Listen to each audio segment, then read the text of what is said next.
दुनिया भर से कबड्डी वर्ल्ड कप खेलने के लिए पाकिस्तान आए खिलाड़ियों ने गुरुद्वारा जन्म स्थान का दौरा किया। तू वडदाता अंतर्जामी।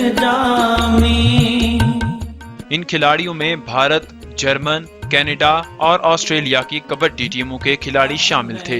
खिलाड़ियों ने गुरुद्वारा जन्म स्थान के मुख्तलिफ हिस्सों की सैर की, जबकि भारतीय टीम से ताल्लुक रखने वाले सिख खिलाड़ियों ने गुरुद्वारा में अपनी मजहबी रसूमात भी अदा की। कर कृपा तेरे गुण गावा, कर कृपा तेरे गुण गावा, कर कृपा तेरे गुण गावा, कर कृपा तेरे गुण गावा।